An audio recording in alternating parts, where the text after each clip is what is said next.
Notre chapitre emploi à présent avec une question ce matin. Et si les couleurs avaient un impact sur notre productivité et sur notre manière de travailler? Une question que Sophie Pignal a tout naturellement posée à un designer spécialiste de la question.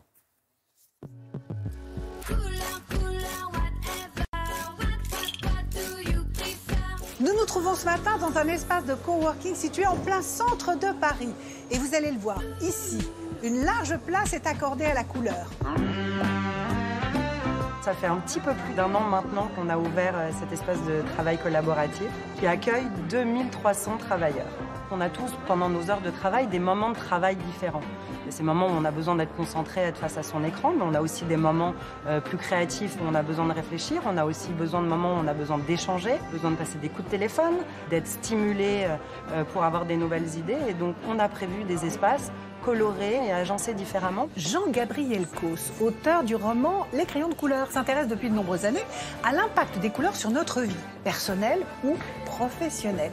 Et c'est sur des données scientifiques qu'il s'appuie pour traiter le sujet.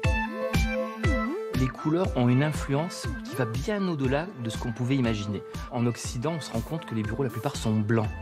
Or, des études, que ce soit de médecine du travail ou de psychologues, nous démontrent que dans un univers blanc, on a des risques de burn-out supérieurs de plus de 20%, on a des risques de bore-out, c'est-à-dire de l'ennui.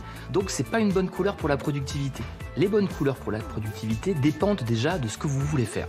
En gros, si vous voulez rester concentré, travailler sur des longues tâches, c'est-à-dire travailler dans la durée, vous avez intérêt à avoir des couleurs chaudes.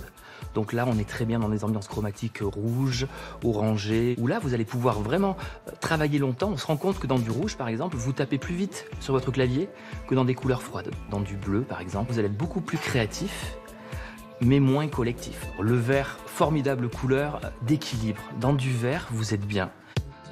On ne peut pas toujours changer la couleur de son bureau. Par contre, ce qu'on peut faire, c'est changer la couleur de son fond d'écran. Donc, quand vous avez besoin d'être dynamisé, la couleur rouge, c'est une couleur formidable qui va vous donner de l'énergie pour des longues tâches. Et inversement, si vous cherchez des idées ou à vous relaxer ou même à lire, allez sur des fonds d'écran verts ou bleus et là, vous serez beaucoup plus détendu. Vous verrez, ça change tout.